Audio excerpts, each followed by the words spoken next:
já jsem Barča a dneska tady máme slíbený Byt Tour, o kterým jsem mluvila v minulém videu. Ano, já vím, už se jednou Byt Tour natáčel, ale bylo to těsně po tom, co jsme se sem přestěhovali. Spoustu věcí se změnilo, jak v tomhle bytě, tak i v mém životě. Už tady bydlím sama, mám tady spoustu jako dalších nových věcí, takže mě napadlo udělat vlastně takový jako remake a udělat ten Byt Tour naplno tak, jak je v momentálním stavu. Tak, já bych prvně začala tady mým studiem, neboli mým herním koutkem, kde jakoby se přiznám, trávím asi nejvíce času vůbec tady jako v celém bytě. Šičky.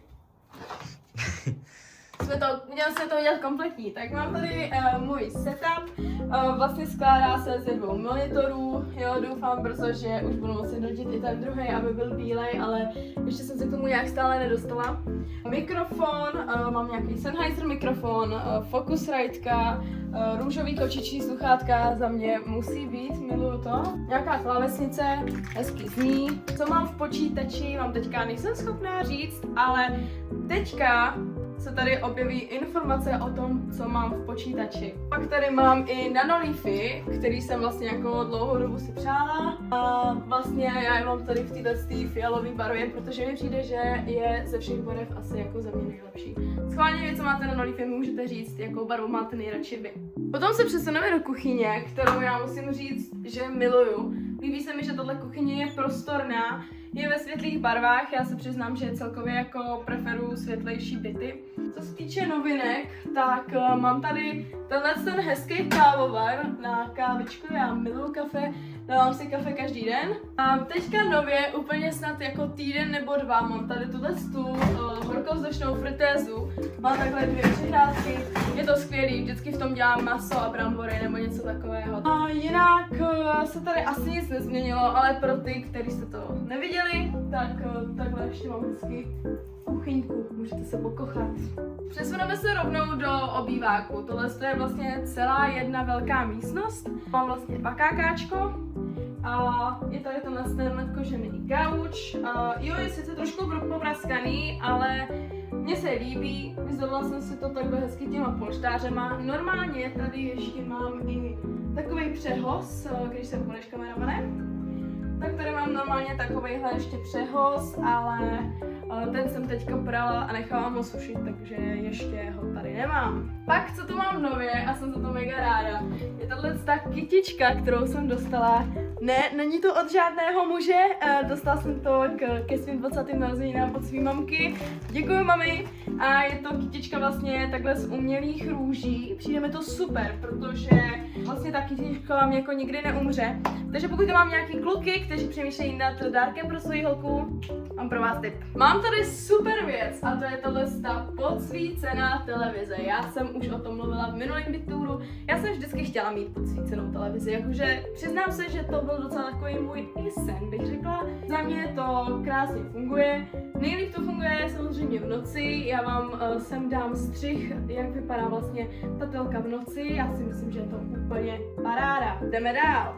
Tady je vlastně taková hezká vstupní místnost. Nic tady zajímavého není. Mám tady botník, věšák na bundy, odkládací místnost na kabelky a další věci. Ale tak asi nepotřebujete vidět, si myslím. A vlastně takhle hezky po své pravé straně mám dveře do koupelny. Tady bude možná trošku horší světlo, za který se omlouvám, ale bohužel už čekám, až mi přijdou nové žárovky. Tady už se to trošičku upgradeovalo, mám to tady více ozdobené, než to bylo minule. Jo, jak vidíte, kosmetika všude, prostě absolutně typický. Pak tady dole mám hezky svoje Dyson fany. Lidi, miluju Dyson, bohužel si ho nemám spolupráci, cashby. Pak tady mám svůj sbírku parfémů a své vlasové kosmetiky a myslím si, že je i krásně ukázaný, jak to mám všechno takhle vyzdobený, nasouvanou. Já mám ráda, když prostě věci mají svoje místo, takže na tohle je věc, na kterou já osobně hodně dbám. A věc, co tu nebyla minule, tak je tenhle ten krásný chlupatý kobereček, mega se mi líbí, je super a hlavně je strašně jako pohodlný. A ještě jedna věc, o které jsem taky mluvila minule a nebyla tu, tak je tahle sušička. Konečně mám sušičku, já za ní jako dávám ruku do ohně, protože za první v zimě je to skvělý a za druhý je to skvělý vlastně furt. Jako je to skvělý furt. Teďka přes léto teda jako věším i na balkóně prádlo, ale tak trošku tam mám invazi holubů, kteří mi mají tendenci to prádlo pokakat, takže spíš využívám tu sušičku. Z koupelny se hezky přesouváme takhle dozadu do místnosti. Tady je kumbál, jakoby lidi, já nevím, jestli to chcete vidět. Tam je strašný bordel, ale tak já vám to možná ukážu. Mám tu všechno různý jako úklid, kufry, krabice, žehlící prkno, jako tohle je fakt jako odkladová místnost. Já si myslím, že asi všichni máme tady tohle odkladovou místnost, takže podle mě není za co stydět. Ale moje království na spánek, který absolutně miluju, je moje ložnice.